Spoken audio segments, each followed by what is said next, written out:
One of the things you think that a game is always going to do is at least give you the right information. Sometimes they don't though, and it's on purpose. Hi folks, it's Falcon, and today on gameranx, 10 side quests that lied to us. Starting off with number 10, a baby is born from dying light. Play enough games with side quests and you probably start to notice an unsettling pattern. These people aren't so much desperate people who need your help, but more kind of lazy jerks. I mean, they're at least honest about it generally, but this guy, no. He just lies straight to your face. While wandering around the slums, you can hear a woman screaming. When you go to investigate, a guy opens the door and tells you there's a woman giving birth in there and that he needs some alcohol as a disinfectant. Sounds pretty similar as many other fetch quests you get in this game, so you find some alcohol and oops, he actually needs more. 2 bottles isn't enough for him, and by the 3rd bottle, he's looking pretty drunk. Kinda like he's not using the alcohol for medical purposes at all. You got some more? Yeah, here. Oh, cheers. Bye. So you break into the house and you find out the truth. There's nobody giving birth, just a guy having a party and was looking for an excuse to get booze. You don't even get anything for your trouble other than some survivor points, and that's just, I mean, who cares? It's just a big waste of time. At number 9 is Geology for Beginners from Red Dead Redemption 2. A lot of strangers you meet in Red Dead, series-wide, aren't entirely truthful with you about what they're up to. But by far the strangest lie comes from Francis Sinclair from the mission Geology for Beginners. How it starts is that you meet this guy at his house, and he asks you to find 10 rock carvings for him. Simple enough, and similar to plenty of other quests you get in this game. The conclusion, very wild though. After finding the rock carvings and returning to the hut, you find out Francis wasn't really honest with you, and not in a way you would expect him to be lying either. When you return, Francis is nowhere to be seen, but his mother is there, holding a baby with a birthmark on its face that's very similar to Francis Sinclair's. So, I guess the guy you talked to was a time traveler or something. I don't know. You'll think I'm jazzed if I tell you. You're what? Drunk? Are you? No, I wish. No, I'm, lost. It's a long story. It would have been nice if he told you that ahead of time. It's really confusing because worst of all, you don't get the large sum of money he promised you for doing this because he's a baby without a large sum of money, without a small sum of money. He's a baby. And number 8 is Infiltration from the Elder Scrolls Oblivion. The primary adversary of the Fighters Guild in Oblivion is the Blackwood Company, a collection of violent mercenaries that you eventually infiltrate in one of the Fighters Guild quests. Basically, the guild wants you to find out what it is that's giving Blackwood Company an edge in combat, and it doesn't take long to figure it out. When you're pretending to be a new recruit for the Blackwood Company, you get sent on your first mission to clear out some goblins in the town of Water's Edge, which sounds pretty benign, obviously.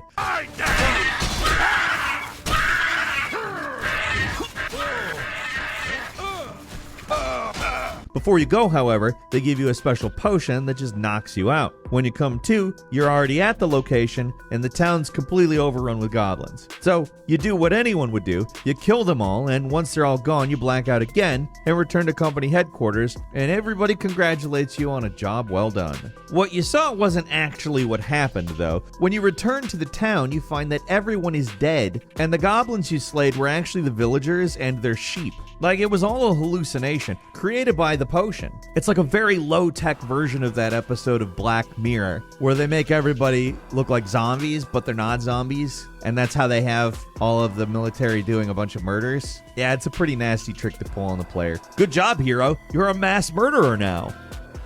And number 7 is the Patches side quest from Elden Ring. At this point, it's common knowledge that old Patches is a liar. Usually he lies about his loyalty or how friendly he is before stabbing in the back in some way, but in Elden Ring, he goes one step further and literally just tries to goad you into doing something dangerous. After finding him in Murkwater Cave, he engages you in a short fight before surrendering. If you leave and then come back later, you find a new chest next to him. If you ask about it, he suggests that it contains some valuable things. He doesn't go so far as to tell you to take it, but he certainly implies that it's worth opening. Now, it's of course a trap. Opening the chest teleports you to the Mistwood Ruins, smack dab in the middle of Mistwood, where you're surrounded by deadly rune bears. And that's only the start of the tricks that Patches pulls on you in this game. But it's probably the best trick he pulls on you, so it's probably the one that's worth a mention.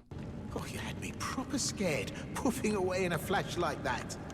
Well, maybe it's a sign to keep your mitts off what's not rightly yours, hmm? At number 6 is the Buck Hughes questline from Far Cry 3. One of the most common quest giver cliches out there is the old guy tells you to do something, then betrays you at the end trope. These guys are a dime a dozen, and Buck is no different. The thing that really makes him stand out, I guess, is how long he strings on the lie, but maybe that's even outshone by how ultimately pointless it is. The basics for this one are that this guy named Buck is holding one of your friends captive, and the only way Buck will let your friend go is you do a job for him. Thing is, job's not exactly small. It basically turns into Indiana Jones as you explore multiple ancient ruins and find an especially valuable Chinese knife. When you do finally get it, return to Buck. Surprise, surprise, he tries to betray you.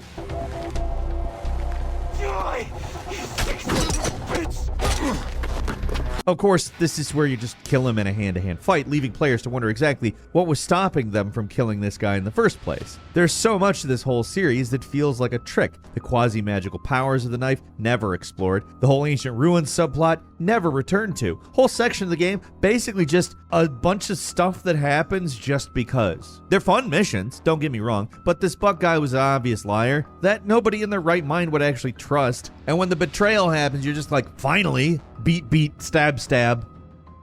And number 5 is Who is the Captain from Sonic 2006. I guess to say Sonic 2006 has a bunch of dumb and pointless missions would be understatement of the year, 2006. But this one's definitely one of the dumbest. At a certain point of the game, you find this guard blocking your way to the next area. Only way to get through him is to play this stupid little game he's concocted. To get through, you got to talk to the guard lieutenant, and the guy blocking your way says it's not him. So you have to run around and ask the other guards who they think the lieutenant is. Once you've collected all the info, then it's up to you to decide which guard is actually the lieutenant. Surprise, surprise, the guy blocking your way was the lieutenant. He was lying to your face about it, saying he wasn't, purely to waste your time. As usual with this game, for some reason this quest, which takes place on the same map and involves NPCs who are already there, requires multiple loading screens before you can play it, making the time wasted much more than it would have been otherwise, which, by the way, not insignificant how much time is wasted. 100% of the time that is spent on this mission is wasted. And the twist, obvious, something you saw from a mile away, like, oh, you're telling me you're not the lieutenant, and you're telling me to go talk to all the other guards about who the lieutenant is? Oh, I'll just go do that and come back to you, who's giving orders to me about the other guards. He's so obviously the lieutenant from, like, the instant that you start this thing. The only way you wouldn't know is if you're distracted by all the loading screens. Waste of time. Annoying waste of time.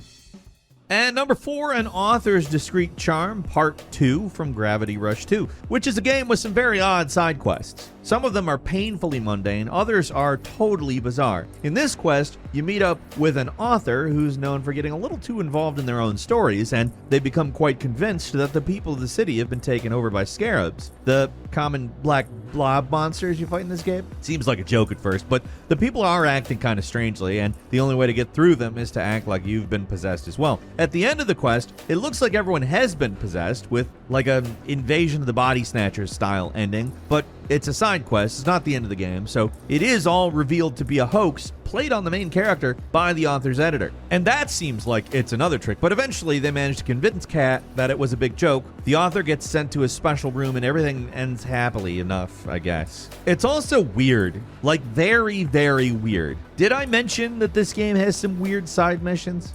Because, yeah, this is one of them.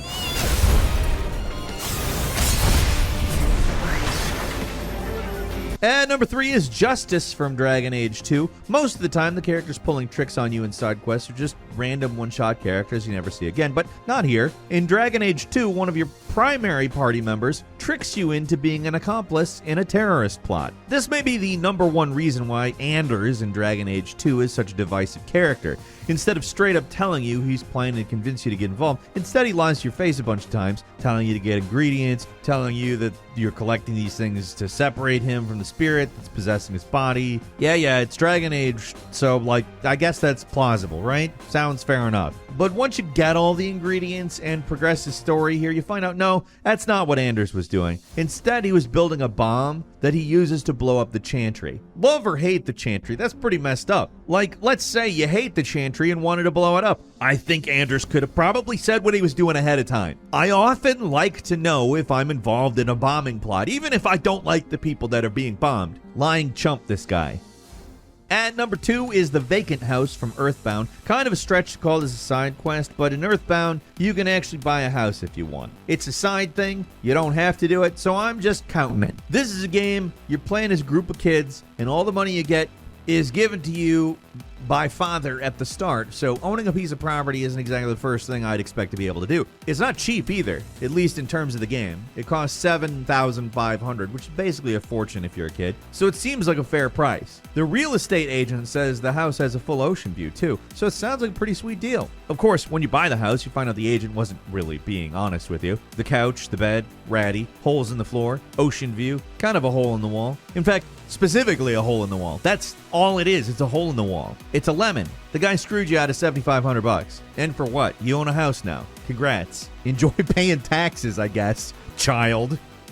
And finally, at number 1, the Beardy Baldy quest from Fable. It's a hilariously cruel side quest you can find in Bowerstone Quay, where you find an old man sitting on a bench. He says he's got a beautiful daughter looking for a man to marry, but if you want to win her heart, you got to change your appearance. Now, the appearances he gives you are pretty unflattering. You have to become bald and put on a series of silly mustaches before the guy comes clean and reveals he does not have a daughter and that he is just messing with you. I mean, frankly, not the worst prank in the world. I mean, I gotta give it to this guy. He got me. I don't know why I thought his beautiful daughter would want a bald, goofy weirdo, but, like, I guess, sure. I was in the market for a bride sight unseen, so clearly I have problems as well. I think what I like about this one, most of the time when a side quest lies to you, it either wants something from you or the person has like a personal vendetta against you, or like they think they can outsmart you, or they have something that's better than this legendary hero that they want to prove. But this guy is none of that. He's just some random jerk who's messing with people. Like, I guess Johnny Knoxville's ancestors in Fable. That's all for today though. Leave us a comment, let us know what you think. If you like this video, click like. If you're not subscribed, now's a great time to do so. We upload brand new videos every day of the week. Best way to see them first is, of course, a subscription, so click subscribe. Don't forget to enable notifications, and as always, we thank you very much for watching this video. I'm Falcon. You can follow me on Twitter at Falcon the Hero. We'll see you next time right here on Gameranx.